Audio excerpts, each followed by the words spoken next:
Welcome to A Fork in Time, the alternate history podcast.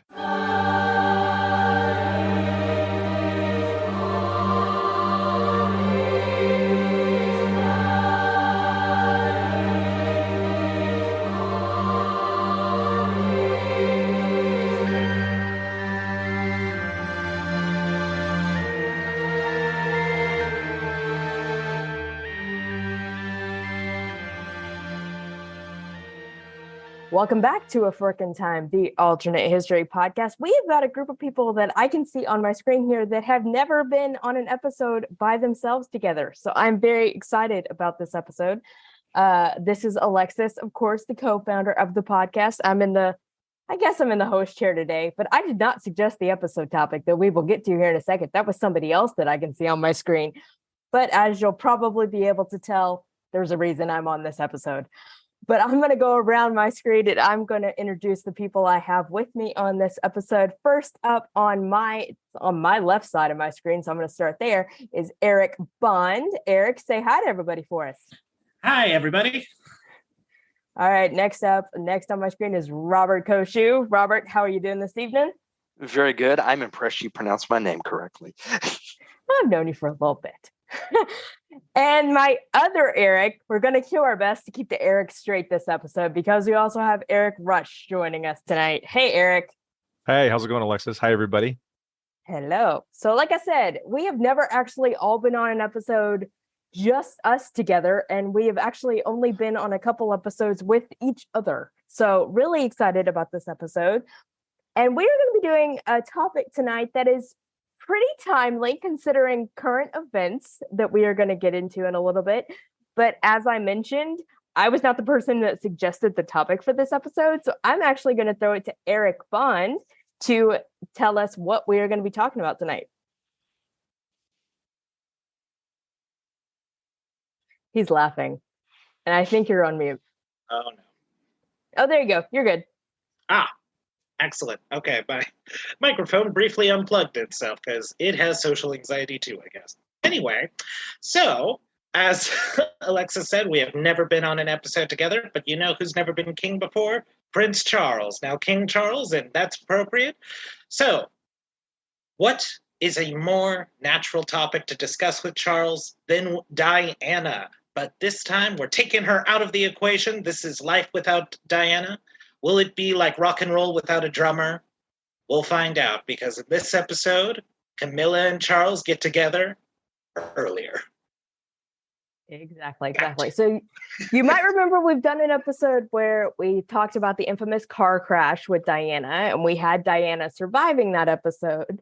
So this is a little bit different, though, because Diana, we will bring her up. She will be in the episode, but she will never be Charles's wife as we go along. So we're going to get started, of course, as we always do. We got to do a little bit of the what did. Of course, this is recent history, so everyone should be fairly familiar with what happened.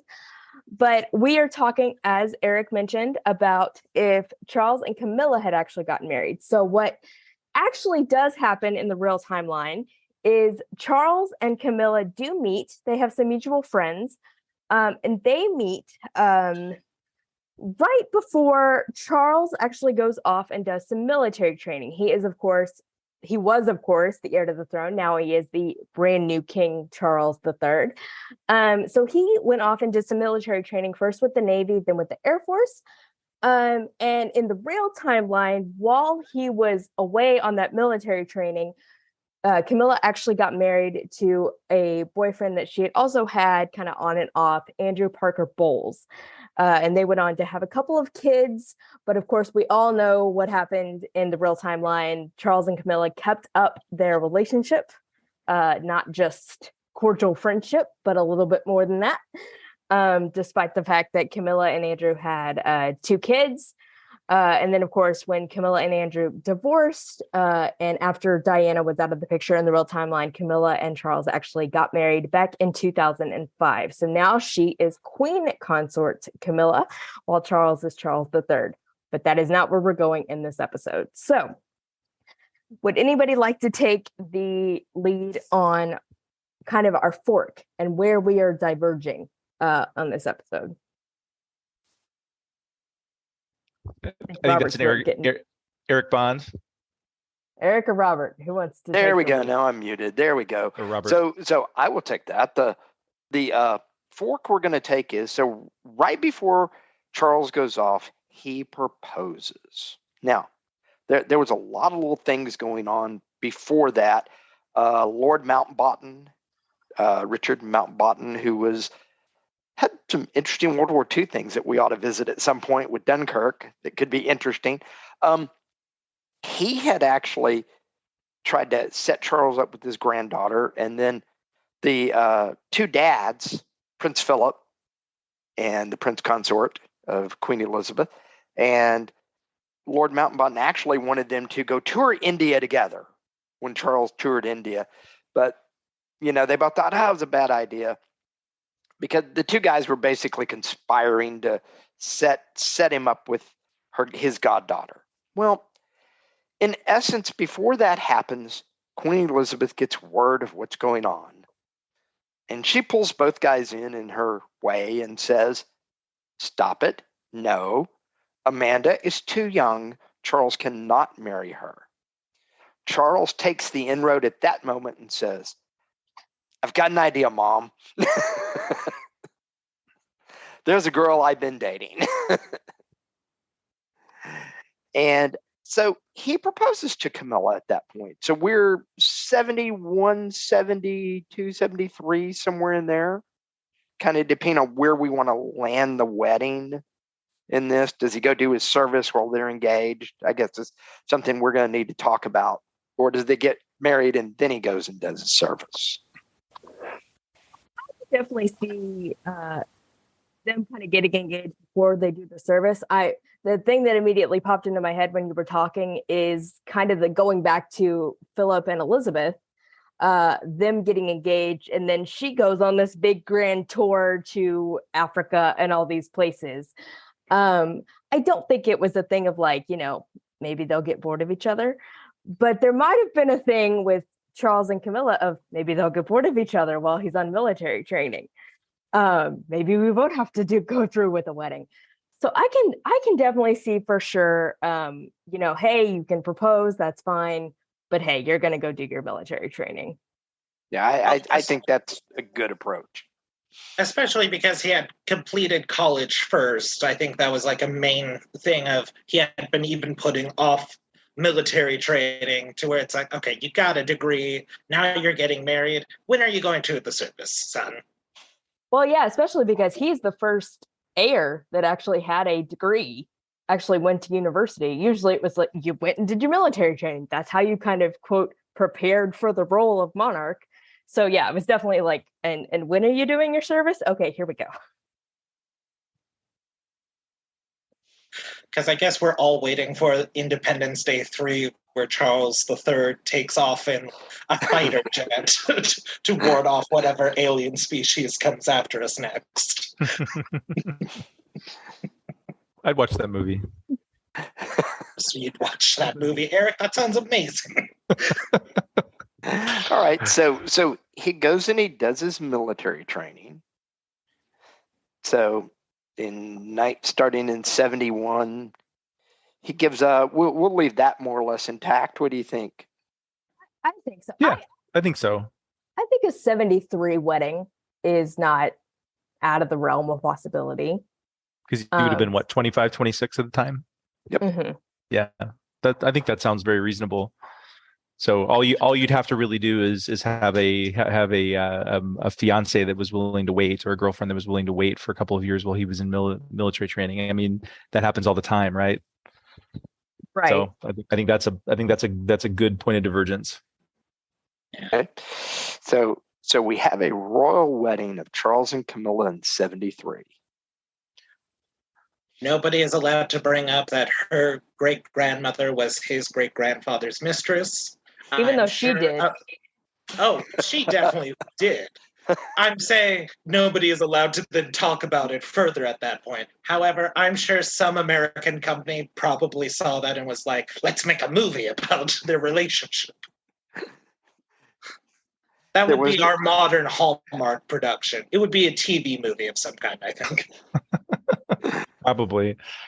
have the that one mini too. series. Okay, so where do we keep going, Alexis? So, but I want to go back a little because we Okay. did talk a little bit about this off podcast. So we talked about when does he propose? And so we've landed. Okay, they're engaged. Charles goes off and does military training. What do those 2 years look like for Camilla? And the reason why I bring this up is kind of what we were talking about off podcast. Is now she is going to be the wife of the heir and eventually the queen consort. Like we've said, Diana has never ended the picture. So she will be, she is the person. So I kind of want to explore a little bit. And again, it kind of goes off of the conversation we were having before we started recording. What do those 2 years look like for Camilla in terms of who's her confidant? Who's kind of giving her, who's teaching her the ropes? Who's teaching her what to expect? What do we think about that?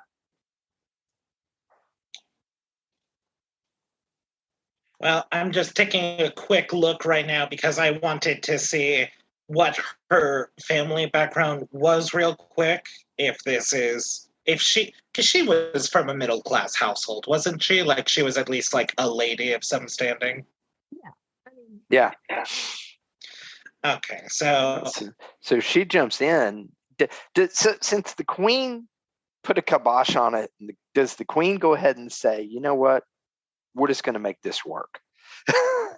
Since this is happening, come on, Does the queen take her under her role and pretty much because the queen mother wasn't really a fan either, but right. I think the queen, but that's because the queen mother wanted a Spencer daughter to be.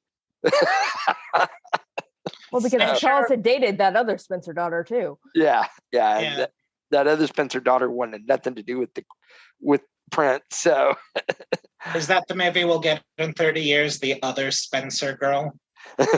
Maybe. Instead of the other Boleyn girl, it'll be the other Spencer girl. Yeah.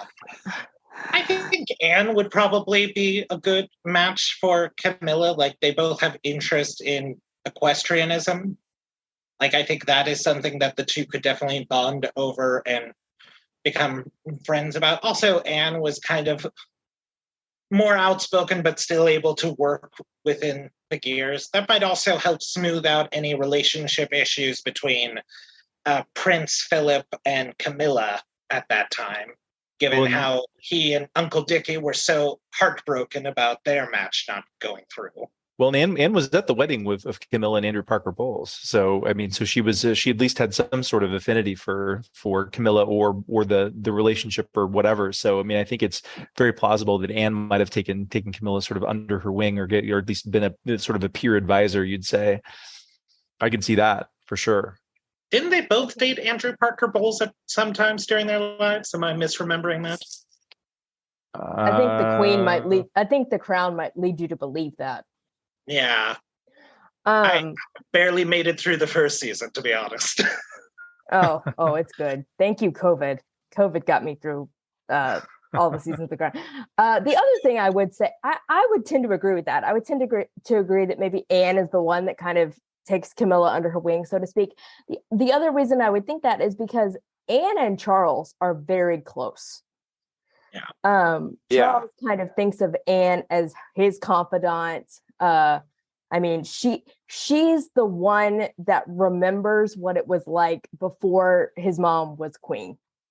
So they can kind of remember the peaceful life that they had before, the kind of madness started. And to this day, they are very, very close. So I could also see that, and this was also brought up in The Crown, but I also think it had a degree of truth to it. And it was Philip's favorite. So I also think that would have been it. She kind of would have been the salve to the situation of, I'm dad's favorite. I have a very good relationship with my older brother. I'm pretty good friends with Camilla. I can kind of work my way in there and kind of make all the pieces go together like they need to go together. I saw a documentary about that called The Woman Who Should Be Queen. And it's like, oh, that's a bit of a pointed title, but carry on. Yeah. So I could totally see that Anne being the So the does she move into Clarence's house? I think so. Again, kind of that, Princess of Wales in waiting type thing. Of course, she'd be living with the Queen Mother, so that would be interesting. But again, I think Anne could kind of work on that relationship too, of like, come on, Granny, get with the program. Mom said this is okay. This is good now. I'm trying to remember because so let's go to 1973. Charles has finished his military training. They are getting married. Do we want to say they're getting married in St. Paul's, like Charles and Diana do? I guess let's kind of paint the picture of the wedding. However, here's the first little butterfly effect. Okay. Anne has to delay her engagement. Yes. Oh yeah. Anne gets engaged in 1973. Yeah. So she has right. to delay her engagement to Mark Phillips. Oh, that interesting. has a lot of butterflies. Oh, that has a lot of butterflies. Okay. Because, you can't steal the limelight. No. From your brother. I mean, even the fact that Princess Margaret had to delay announcing she was pregnant because the Queen was also pregnant with Anne. Oh, yeah. And it was like, nope, I get to announce first because I'm Queen. Maybe that would be enough pressure for her to call off her engagement with Mark Phillips at that point of just like, well, we have to put this off. Maybe. I do not know how keen they were on each other at the time. Because they get divorced in 1989, right? Yes. But they do have 2 children. So are we not having a Peter and a Zara? You just opened an interesting can of worms, Robert. Well, I mean, I'm sorry. I mean, we've also wiped out William and Harry at this point. Or because the delay, do they actually manage to stay together? Oh, that's an interesting idea. So you get Peter and Zara, and he gives up the whole idea of he accepts an earldom eventually. Mm-hmm.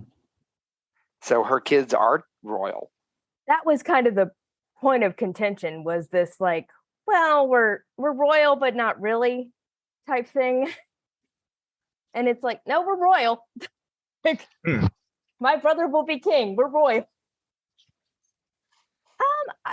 I could see that, this kind of being because Anne and Mark have to delay their engagement. It almost gives Mark more of that training, so to speak, because we tend to focus a lot on the women who have to have the training, but the men that are marrying in have to have that training just as much. Of these are the protocols, these are the expectations, this is what your life is going to become, basically.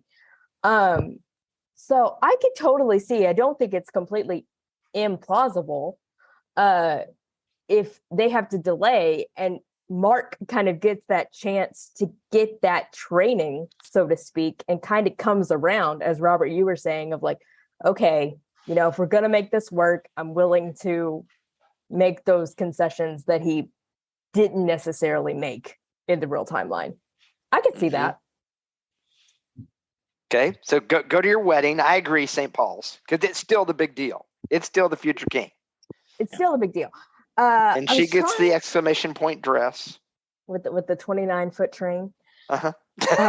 When do we want to set the wedding? What's the best day? Name the date. We're naming the wedding date. I'm trying to call my mind back to what was going on in 73. That's what I looked up right now, of like, because so Anne Royal marries Captain Mark Phillips November 14th of 1973. That would obviously get pushed into the next year, 74, maybe even early 75. Yeah, correct. So let's give them the November wedding date in 73. Yeah, that could work. That could work. And if Anne and Mark get married in 75, even in early 75, there's still time for Peter to be born in 77. So I think this could all work. Yeah, we just cut the timeline back up. Cut the timeline. Let's give them to the November wedding. So they take Anne and Mark's wedding date, but it's just St. Paul's instead of, didn't they get married in Westminster Abbey? Yeah, they were at Westminster. Yeah, I know her second marriage was up in Scotland because it was obviously kept a little bit quieter. But okay, Westminster Abbey. So we've just switched venues, but same day. Yeah. And we have at the same time going on, the IRA are starting to make bombing runs into England at this time. Like there were several back in September, so fairly close. Well, interesting you bring that up, because right after Anne got married, there was a little kidnapping spree or kidnapping attempt that happened. Remember that? Not bloody likely. Yeah, so is what she said, everyone. Yes, In that is joke what for she us. said. So in the real timeline, Anne and her husband Mark are, I believe, being driven. They're very close to Buckingham Palace. They're somewhere on the Mall. They were coming back to Buckingham, actually. That's what I thought. I couldn't remember if they were coming back, going away from Buckingham Palace. And some IRA members attempt to take over the car and force Anne out of the car. And her response is not bloody likely. Where I'm going with that is, first of all, I don't see Charles saying not bloody likely if someone's trying to jump his car. That doesn't sound like something he would say. But if we have a Charles and Camilla wedding in November of 73. So do they go after them? Yes. So March 20th, 1974, returning to Buckingham Palace from a charity event. Yes. And the IRA say, this is our best opportunity yet. So do we have a kidnapping, hijacking of the car event with Charles and Camilla in the car? Well, maybe, but the security for Princess Anne was not great at that point. I mean, it was really minimal security, and one of the passersby, wasn't it like a tabloid journalist or something like that who was shot? I mean, like it was not a really great security detail. You would assume the Prince and Princess of Wales would have a little bit more robust security detail. And so maybe when this what is his name, Ball, when he attempted to do the kidnapping, maybe that would have turned out a little. I mean, it would have turned out the same for him probably. I mean, he didn't get away with it or anything like that, but maybe he wouldn't have. There wouldn't have been so many other casualties. He would have been restrained a lot more quickly. But yes, I don't see Charles or Camilla, looking him in the face and saying not bloody likely. I don't see that at all. I would agree with that. If Charles and Camilla as Prince and Princess of Wales, or if someone is able to get in their car so that they could say not bloody likely, we have a bigger problem because that's not a very robust security detail. Also, I don't know if you can necessarily kidnap the crown prince. Like you could, I think at that point it would have to be more of an assassination attempt if you're going to go for it than a kidnapping, because it's like, yeah, that's going to be the most difficult job ever. True. All right. So just a little brief aside. So I'm trying to remember, and Eric, maybe you can look it up. Eric Bond. When Camilla's children are born, because now that we're kind of moving forward, they're married. When do we start having you mentioned that we've already taken William and Harry out of the picture, which that has some interesting ramifications going forward that we can get into. But when do we have Charles and Camilla as Prince and Princess of Wales starting to have the next generation of royals, our heirs to our heirs? Kind of basing it off. If we're going based off the children Camilla had in our timeline, the first one, Tom Parker Bowles, not the best name. Oh, he's a food critic. December 18th, 1974. Okay, so obviously that can't happen. Well, yes, it could. We're It could happen. 73. Yeah, It could happen. Yeah. I mean, that's certainly not wasting any time. No. But so let's just say, let's say they have two kids, because as memory serves, she had two kids as well. Yeah, they both had two. So let's say you've got one in the mid 70s, one in the late 70s. We'll call it 75 and 78. That seems nice and round. Or something like that. So you've got two. 1978, Eric, was actually when her second child was born. So there you go. Uncanny predictions are added. You go. And since men do the job on determination, we're going to leave them both as males. Okay. We'll get the heir and the spare. And I am going to propose, just for the sake of moving forward with conversations, their names are Harry and William. Because that's because that's going to be easier for us to have the discussion with. And they're just a few years older than their respective, their current timelines. All right. Okay. I mean, to be fair, if you were the heir to the heir, there are very limited names to choose from. You're basically going to be a William or a George, or, I mean, Harry's name is technically Henry, although I don't think there will ever be a Henry the Ninth. Sorry, I think Henry the Eighth kind of ruined that for everybody. Yeah. How about Fritz? You've got you've only got a few names in there. That's Charles. Charles, sure. Edward, George, and Edward's kind of tainted like Henry is, and so you really don't have a lot of great names. So yeah, and I was even reading something when Charles decided to go with Charles. It was even like, well, even that one's a little tainted. There's a little sketchiness there. I think things went better for the second Charles than the first Charles, so hopefully it's not a jump over thing. No, I think you should have picked George personally. That's just me. I think you should have been a George. I tend to agree with you on that one. I was like, George was in your name. You could have easily been George the Seventh, but you could have been George the Seventh. Should have been Oliver the Second, but that's on my own personal feelings. But yes, I agree with you, Robert. For the sake of simplicity, they have two children that are also named William and Henry Harry. Mm-hmm. They're just a little bit off. They're a little bit older than our William and Harry. So they move forward. So the first question I've got, let's chase Eric's rabbit just for a moment, where he says it wasn't a kidnapping attempt, but an assassination attempt. Okay. Does that change the IRA conflict? Because it most definitely escalated in 1980. When they ramp it up to 11 a little sooner? Yes, I think it does. Because you just tried to kill the king. I mean, this is, it ramps up in our timeline when Mountbatten. Right, because that's 79 in the real time. Yeah. 79. Which the leader of Sinn Féin only just apologized for. Like during the funeral for Queen Elizabeth, she apologized to King Charles about the assassination of his honorary grandfather. Mm-hmm. But the other guy who was like her predecessor has even up until like 2016, I think, said, no, he was a legitimate target. Hmm. But we're going to get into the ethics of terrorism at another time. Yeah, that's interesting. I do think that if that's the case, I do think you ramp it up against the IRA pretty quickly. Yeah, I agree. Yeah, so we have, kind of the Bloody Sunday and kind of the things that were happening in the early 80s happening in the late 70s. Right. Now. Yeah.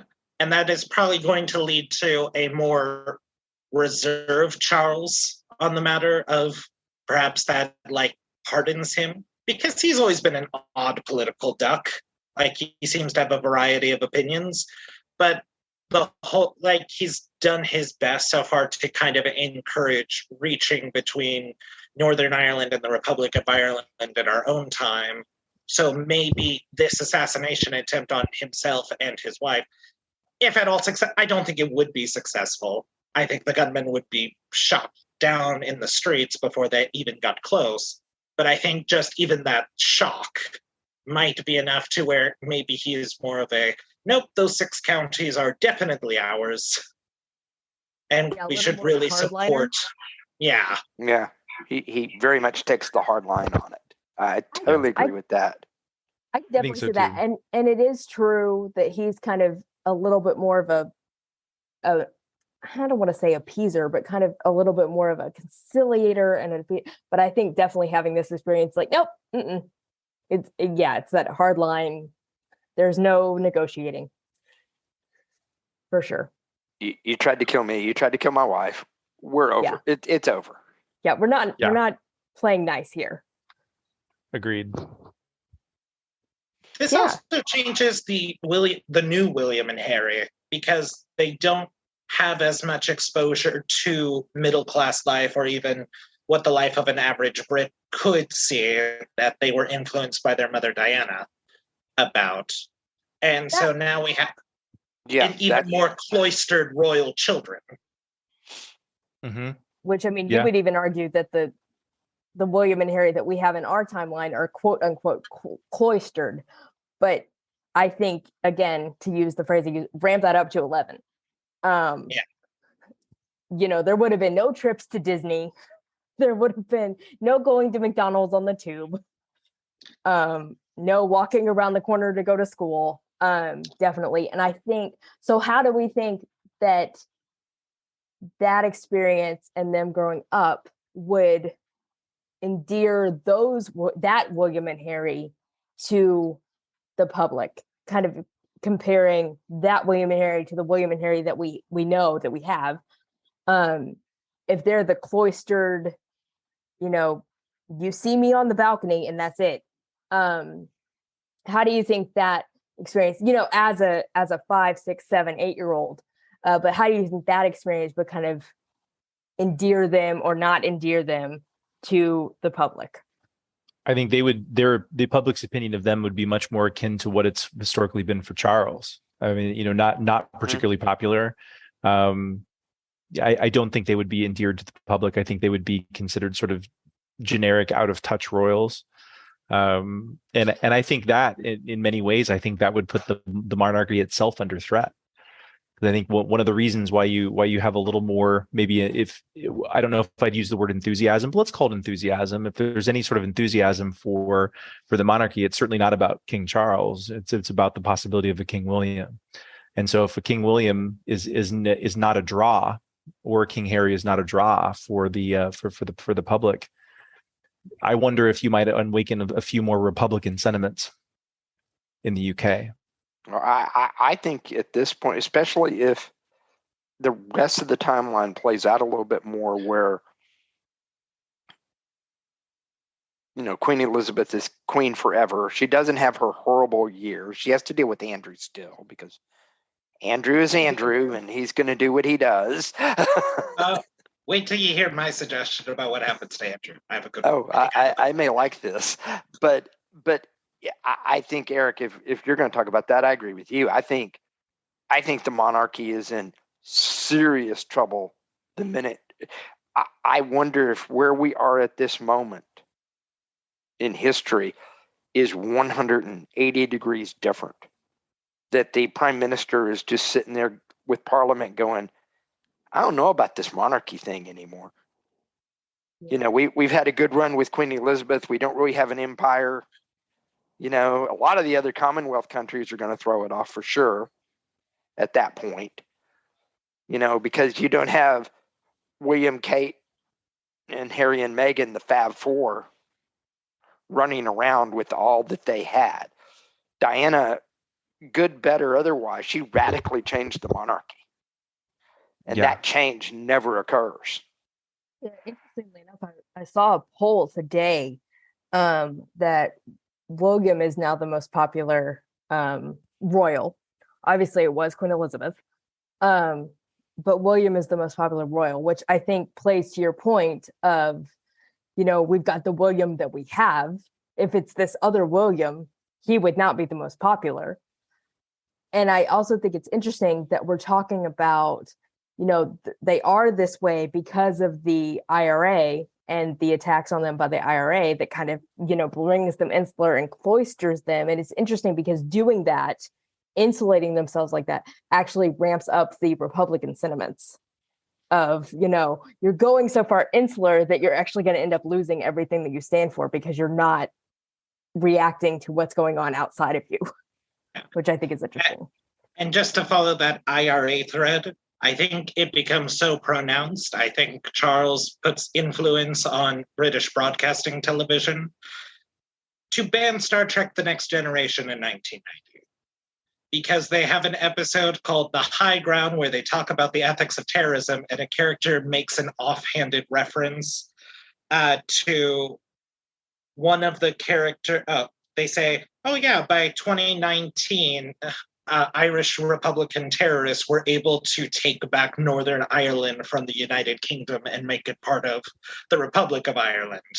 And I think for having a monarch who's almost assassinated by the IRA, they're just like, no more Star Trek can be aired in our country. That's interesting. I mean, I could totally see that. I remember, and as I'm a huge Star Trek: The Next Generation fan, by the way, and I remember that episode. As soon as you said, BBC bans, bans Star Trek: The Next Generation, I was like, I know what he's going to go next. I remember that episode. Because they banned that episode until like 2004, I think. Yeah. To where they were like okay with it to air. Right. Yeah. Yeah, they actually held that one, but yeah, it gets a total ban. Okay, so what happens with Andrew? I want to chase that rabbit. Yeah, let's go. Right. I want to chase that.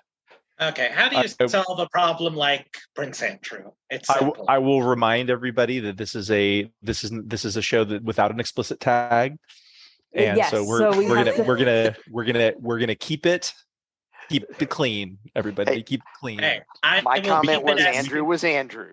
we can get a little PG on the live stream, but here on the podcast, it's going to be clean. Okay, so I promise I will keep myself to the standards and practices of a 1976 production by Claudius when I describe the possibilities of a Prince Andrew and how to solve the problem. And then if you want our full unhinged opinion about although by the magic of technology, this will air after the live stream that will drop into your feed. Oh man. Okay. If you want to see our conspiracy theory boards, you have to subscribe to a specialized website. But that's fine. Well, they'll just have to people who missed the first one and want to hear us a little kind of unscripted, unplugged. They'll just have to tune into the second live stream. Yes, I like your plug. That will come in late. We don't know. So to set this up, I want to tell you a little story about my grandfather. His name's Ken. He's a great guy. He's from California. In the 60s, to avoid getting drafted, he signed up for the army and was stationed to Germany. His mom was the wife of the vice mayor, and she had society friends, and she tried to get him engaged to one of her daughters. She gave him a photo of the daughter to take in his wallet all the way to Germany. So picture this. Germany, 1963, you're at a vending machine, and right ahead of you, you see a man take out his wallet, and there's a photo of that girl your mom gave you. And you think, I know the best thing to say. Hey, I have one of those too. And then you see that man's face sink and disappear, and you never see him again for the remainder of your tour. That's just a fun story about my grandfather, but also my lead into Princess Diana gets engaged to Andrew to fulfill a family commitment. I could see this. I totally could too. Because they're closer in age. Oh, yeah, they are closer in age, and they really wanted something going on with the Spencers, and she was the most likely, and okay, all right, I'm on board. Okay, I can buy this. Diana, Duchess of York. She becomes Fergie. She becomes Fergie. Oh, that's weird. She becomes okay. Because Fergie is so Fergie.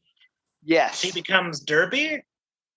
Fergie, Sarah Ferguson. Oh, Fergie. Yeah. Oh, yeah. So Diana, Princess of York, how much of an impact is she able to have on the monarchy? Because I will argue any impact on the monarchy that Sarah Ferguson had was solely because Diana paved the path and the two of them became peas in a pod.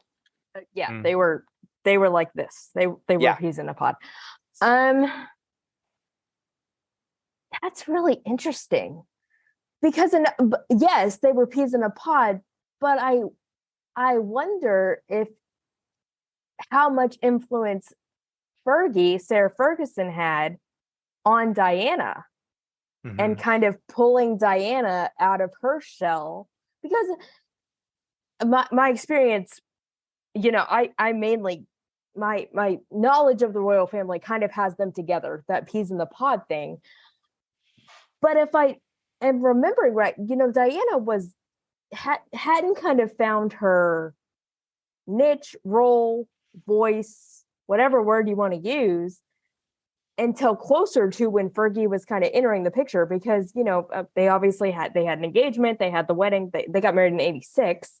So I'm that's an interesting concept, because I wonder, yes, Diana shaped the monarchy, but I wonder how much it was Fergie kind of and Diana kind of shaping each other.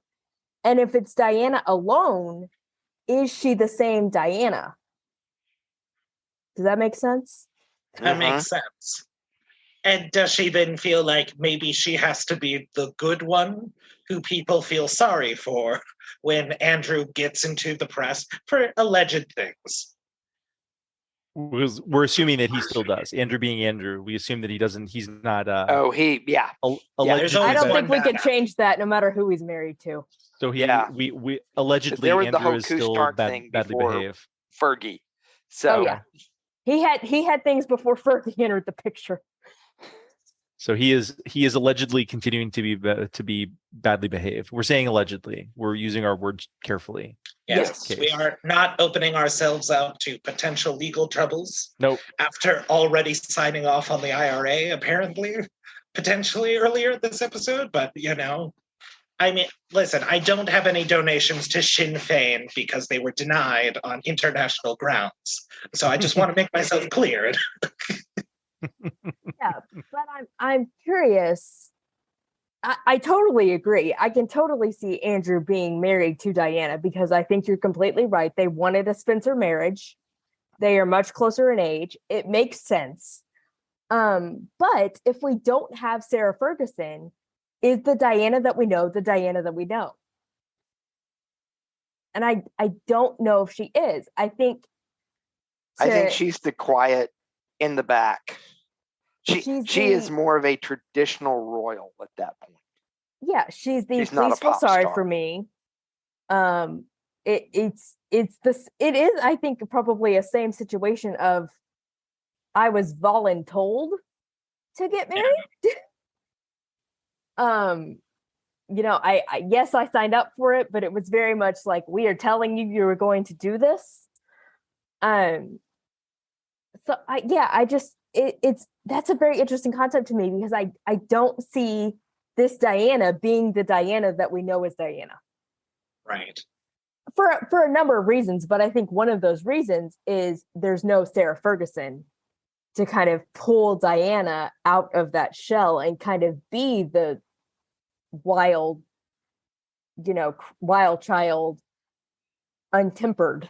Let's use that phrase, untempered one, that kind of makes Diana say like, oh, I can kind of, buck against the system a little bit too.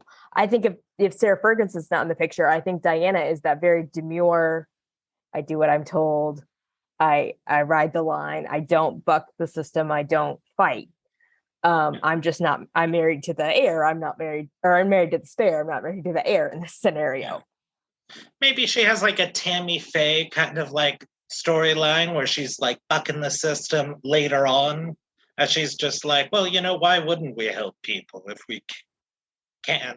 Maybe that's kind of where I was going forth of like, well, if we have to have a Spencer wedding, what's going to create more interesting forks than her marrying Andrew? Another interesting concept to this, because now we have Diana and Camilla both in the picture, but they are not rivals. They are sisters-in-law. Yeah. So what's that relationship look like? I think Camilla holds herself aloof. Yeah, I think so too. Absolutely. I don't think they're close. I think they keep appearances up. But I don't think they're close, and I don't think they particularly. They're not having teas and crumpet every afternoon. Nope, definitely not. Play dates with the kids. Maybe play dates with the kids. Only if the cameras are present. Yeah, I get it's always been my read like that. they constantly have to remind Andrew of, like, you are not the heir. You are not as important as you seem to think you're important. Because isn't he, like, the only one who gave his children titles? No. Because I know Anne's kids don't have. Edwards do. Edwards Yeah. does. Okay. Of course, Edwards, because he's child number 4. I mean, it's, his daughter's a lady. She is not a princess. And his son is a viscount. He's not even a lord. He's an honorable, I think. But yeah, but his daughters, they're princesses. And they're princesses of the blood. We could get into a whole thing about who has to curtsy to who when people are present. Because that's a whole thing with Beatrice and Eugenie. But I definitely think that's true, that Andrew tends to have maybe a self-inflated view of himself. And I think that comes from a few different places. I think, again, I'm going to reference The Crown again. There was a whole episode basically where Prince Charles and Queen Elizabeth are talking, and basically Prince Philip, and basically Prince Philip says, "You have a favorite?" And she said, "No, I don't." And he said, "Yes, you do. Go spend time with each of your children and come tell me who your favorite is, because I know who your favorite is." Spoiler alert, her favorite is Andrew. Yeah. His favorite is Anne, and he admitted that in the episode. He even said, she was like, "Well, who's your favorite?" He's like, "Anne." And you have a favorite seems too. Like a bad parent to admit that. Yeah, I can believe it. He's like, "My favorite is Anne, and you have a favorite too. You just don't want to admit it. But go spend time with your kids and come tell me who your favorite is." And her favorite was Andrew. So I don't know if it's that, but yeah, I definitely see Andrew having a little bit of a higher than mighty view of himself. Yeah. Mm-hmm. At least Anne takes the gold in the Olympics in this timeline. I think we throw her that. She had to put off her wedding. She didn't even get to get kidnapped for it. I think we can give her the gold medal. Give her the gold medal. I'm on. I like that. I think that's I think that's our win-win, right? Because I think she'll probably become the royal who the public still like the most of this generation, to where they're like, I don't know anything about Edward. Anne at least won us a gold medal. She's doing something. And then Charles has all these uncomfortable topics, all these uncomfortable opinions about Irish people. I can't go drinking with him. And we've never even met his sons. They're both hermits. They never come out. We barely know what they look like. I don't think they exist. Yeah, we barely know what they even look like. Yeah, I'm a princeling truther. I think they're robots. Like the first Charles, I think there's been some kind of baby switcheroo plot. Well, that may be a topic for a different episode. Maybe we'll explore that on the live stream. Yeah. Conspiracy theories we love. Conspiracy theories we make up when we're bored. Yeah, we can make up some conspiracy theories. That'd be fun. All right, so where did we went? We chased some rabbits and some other woodland creatures. So where are we now? We've got some cloistered sons, also Cloistered named William and sons Harry. of Camilla and Charles. So very quickly, does the British government elections change any in the early 80s, where the Conservative Party takes over and Thatcher becomes prime minister? Because now we've had to take a harder line on the IRA. Does that affect British politics? Oh, that's interesting. Or does the Conservatives come on even earlier? Well, I guess it depends on how quickly everything turns around, or how quickly the hammer drops on the IRA. I'm going to say no. I still think it's Thatcher in 79. Okay. And so then really you've got a more probably a more popular and maybe more durable conservative government, even from 79 all the way to 97. But I also can't see, kind of given the way the world was in 1997, given the way sort of John Major's premiership had gone over those 7 years, I guess I don't see a way to avoid, after almost 20 years, having Labour take over. Now, would it have necessarily been Tony Blair? Maybe not. But I think after 18 years of conservative government, I think that's hard. And this is a world most likely without Diana passing away. Now, she might still struggle with mental health issues. It would be hard to gauge that, unfortunately. I think for the sake of this, we assume that there is no accident in 1997, and that it is 2022 and Diana is still very much alive. Whether she and Prince Andrew are still married is a separate question. We would say likely not. But we're going to assume that she is very much still alive, and yeah, I think that's. Well, also, it wouldn't have been the pressure cooker that was on Diana. If she's married to Andrew, yes, there's scrutiny, but not near as much as being married to the heir, being married to Charles. Yeah, they're in a pressure cooker. Yeah, there's scrutiny. Yeah, there's all the things, but it's lessened. So again, it'd be a different Diana than the Diana we had in the real timeline in 96, 97. Well, and remember, the whole family is more cloistered because she never opens it up, right? And so you don't even get the queen making the decision she made post Diana's death. That honestly, I think you have a queen that possibly stays in Balmoral and says, like, I'm not leaving. This is what I do during the summer, and I'm not changing it. Yeah. Well, that's a possibility. Do you think they still leave the EU? Do we have the Good Sunday agreements? Do they still leave the EU? We have all these different things, especially now that we've introduced the idea of Charles surviving an assassination attempt. And I'm still assuming that Uncle Dickie dies in that bombing on his fishing boat. So how would we affect that? I'm wondering, how will we affect downstream politics?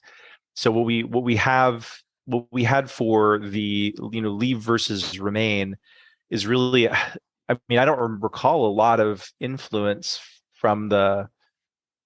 I don't recall a lot of influence from any royals. Do you? No, they were kind of famously circumspect about it, and I guess I don't see that really changing. So I guess the question is are British politics changed overall? Is there an overall more, we'll call it more I'm using American terms here because I'm American, more progressive pro-Europe sentiment that is still resident, or is there a more Eurosceptic conservative sentiment by that point? And I think it's hard to predict that many years later. I think that's very challenging. I think it would definitely be more of a Republican leaning sentiment, especially because there is no Diana to, as Robert pointed out, to bring the family out of its shell. There's also no Diana for the Queen to.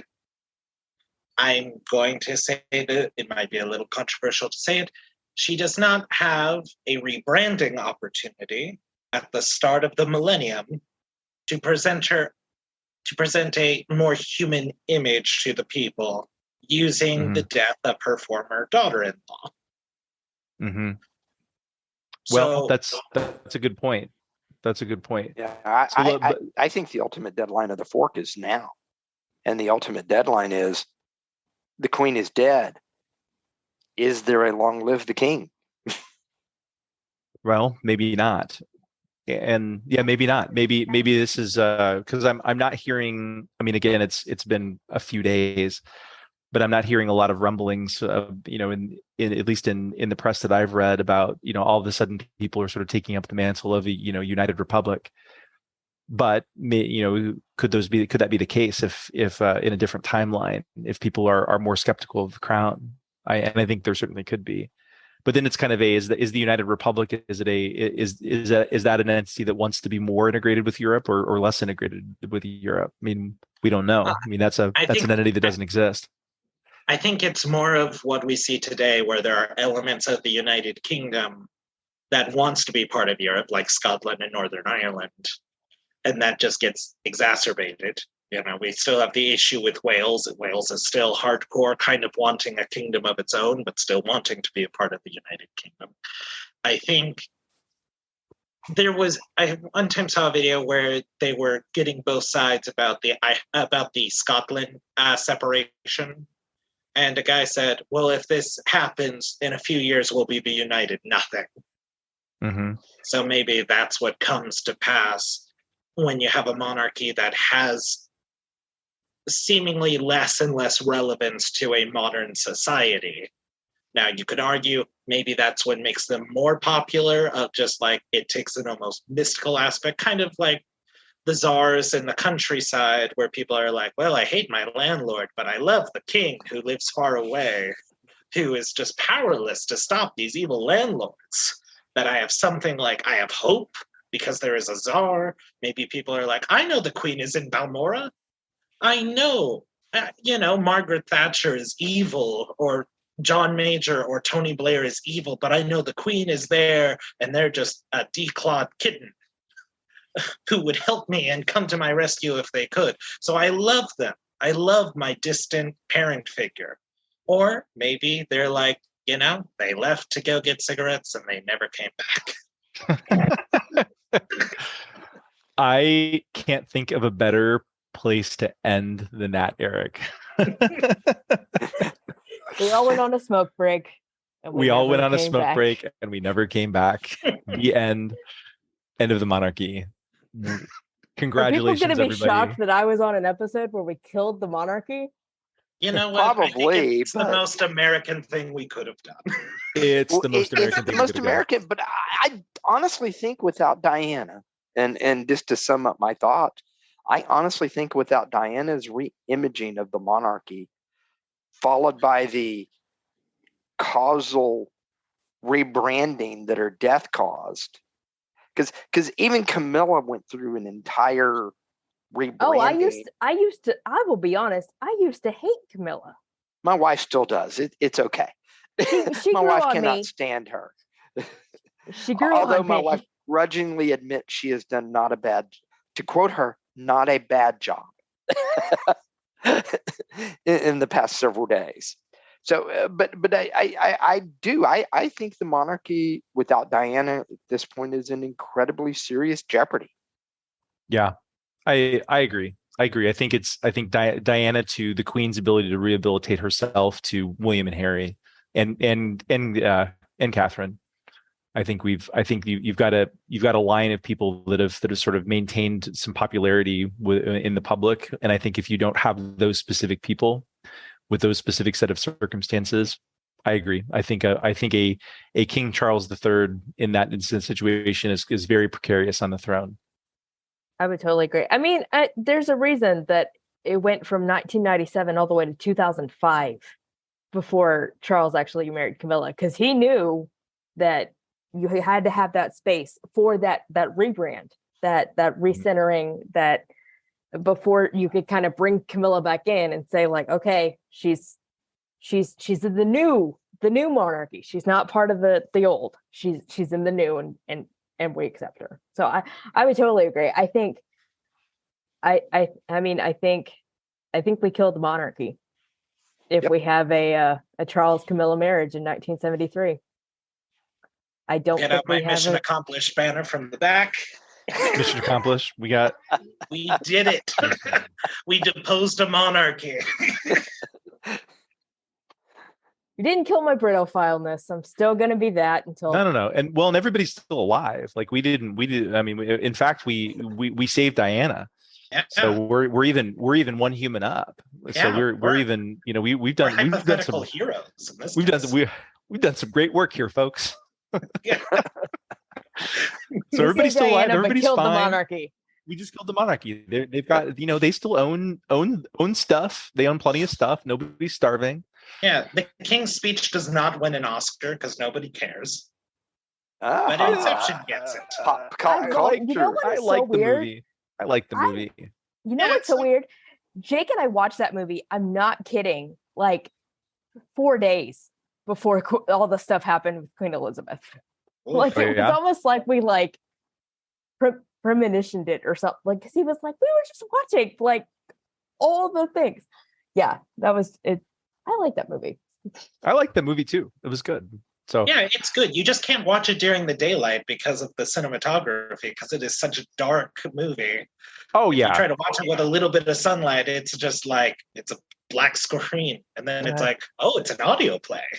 Don't get me started on Don't get me started on the 6th Harry Potter movie. Talk about bad cinematography. Anyway, Oh goodness. Prisoner of Azkaban is the best one. That's the way I'm going to leave. Yes, it is. I would agree with you. All right, we Yes. saved a life. We killed a monarchy. We've created a new republic, whether it's the United Republic or the Republic of England and Wales. We really don't know. That is a topic for a different fork in time. So please feel free to tune in next time. Alexis is on when we're going to be talking about that. Oh, because just because we killed the monarchy in this episode we will not be going back to the monarchy many, many times. Specifically, Oh, well, if we I'm will on be. the I'm show. just saying that there maybe could be a part 2 for this one. Like, what are the downstream? Like, what does 2030 look like in this case? I'm just saying we could. There's a lot of roads we could take. Have I Yeah. told you guys my idea for a Halloween episode? No, you have not. Okay. Here's my idea. So, one of the guys who was who did the architecture for the Capitol building, he had a wonderful idea, a wonderful, horrible idea, to bring George Washington back to life. He said he had had a dream which inspired him to basically electrify Washington, keep him well preserved, and fill him with lamb's blood. And he said that would bring him back to life. So I want to pitch an episode where we just follow what happens to a United States with a zombie George Washington. So we're saying that it works. So it's not that we fill him with lamb's blood and electricity. We just basically we light the world's stinkiest fire. Like, that's all that would happen anyway. But I don't want to. Halloween special, guys. I don't want to take your idea. I'm not trying to harsh your flow, Eric. Like, let's reanimate George Washington and let's have a zombie president. Yeah, I'm totally down for this being the Halloween special. Yeah. All right, guys. Well, before we chase too many more rabbits, I'm gonna wrap us up. This was a very fun episode. Thank y'all for joining me tonight. This was a fun group that we haven't had a chance to have all together for an episode. So fun. So I'm going to do our normal kind of wrapping up things. I literally have notes next to me because normally my dad takes care of this, but I'm going to do it this time to kind of get some wrap up things. Of course, as we mentioned earlier in the show, by the magic of recording and editing and calendars and all the things, this episode will actually be coming out after we do our live stream, which please, I hope you joined us on our live stream, but if not, make sure to go back into your podcast feed on whatever podcatcher you use, because we will be releasing the audio from the live stream. So you'll be able to hear us unfiltered, unhinged, after hours, however you want to say it. We're really excited for that. So we hope you do go back and listen to that, even though this episode is coming out after that is happening later on this week when we record it. Oh, the magic of timelines. They're great. So do want to mention that for sure. Also want to mention that we have started a Discord channel. If you would like to come and join us and talk about all things podcast and just general life and other things, we have that Discord channel available. The link to that will be in the show notes. We actually, that started a couple of days ago as of this recording, and we actually have had a couple listeners join so far to that Discord channel. So it's just another way for us to kind of get to know you and talk to you a little more frequently. Talk to our listeners. I was really excited. We had a listener join, and of course my dad popped in and said, "What are some of your favorite episodes?" And he said, "Well, I'm British, so any episode with Alexis." So well, interesting to see what he'll think of this episode. I'm interested to hear his thoughts. But definitely join us on Discord and connect with us there. We've also been talking, we have a channel where we do some kind of just some housekeeping things. We have a Slack channel just for our contributors for the podcast, and we have been talking about the online game Diplomacy, and my dad has recently got back into that, Don, and so we're actually going to be sharing the link if you would like to come play Diplomacy with us.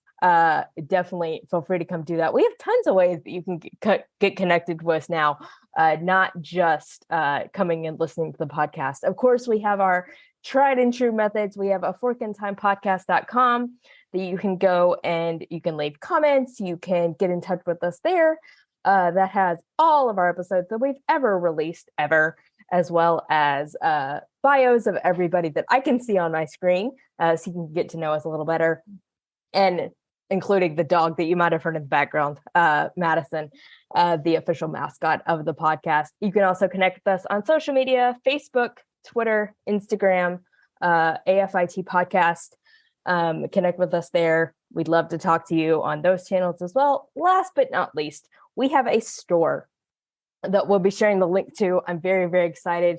I now have a Fork in Time travel mug. I have a combined Fork in Time and Room Where It Happened actual like desktop mug that I could use in regular time.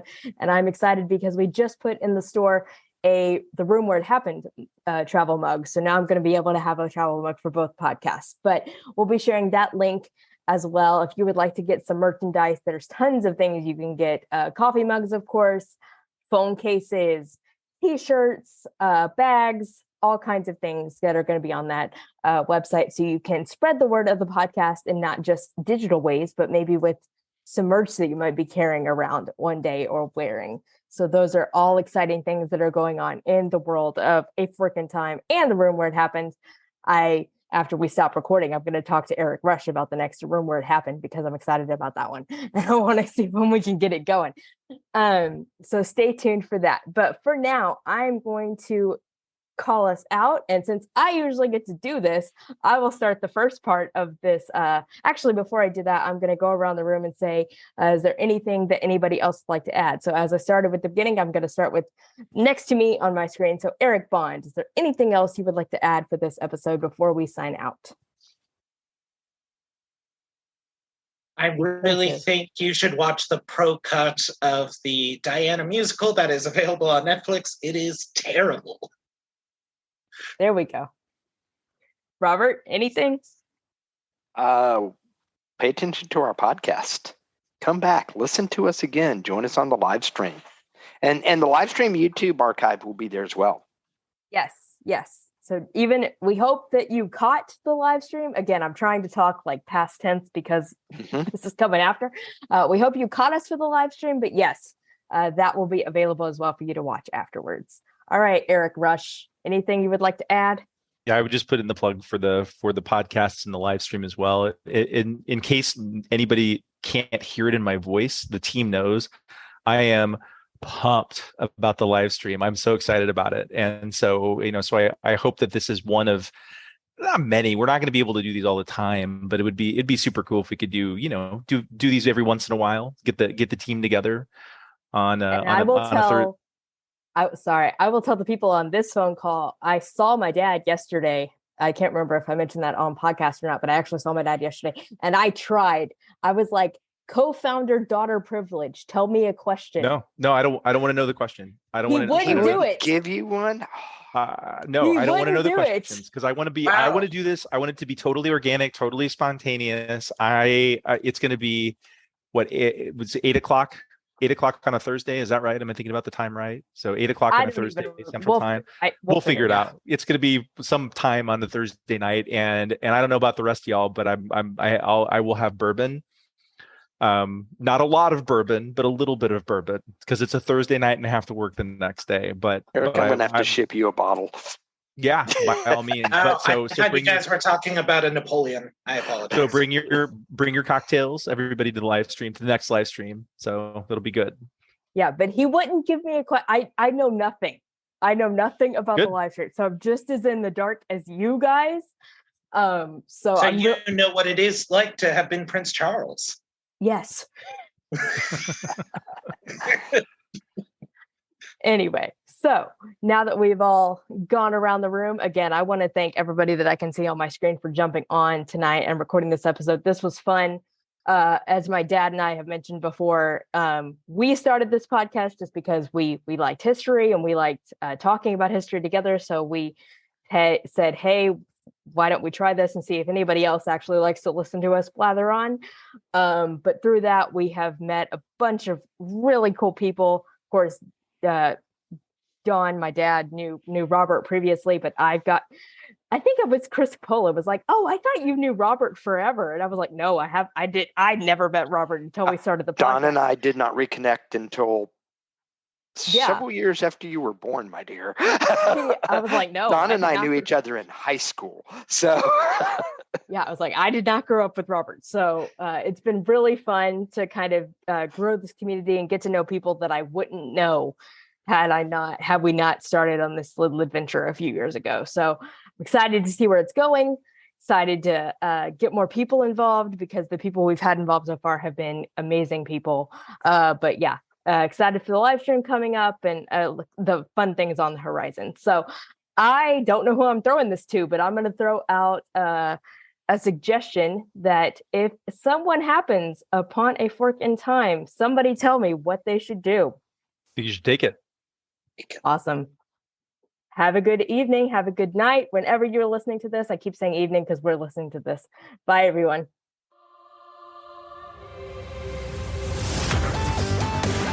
Thanks for listening to A Fork in Time, the alternate history podcast. Learn more and provide feedback by visiting our website at www.aforkintimepodcast.com. Connect to us on Facebook at facebook.com/aforkintime or follow us on Twitter at AFIT Podcast.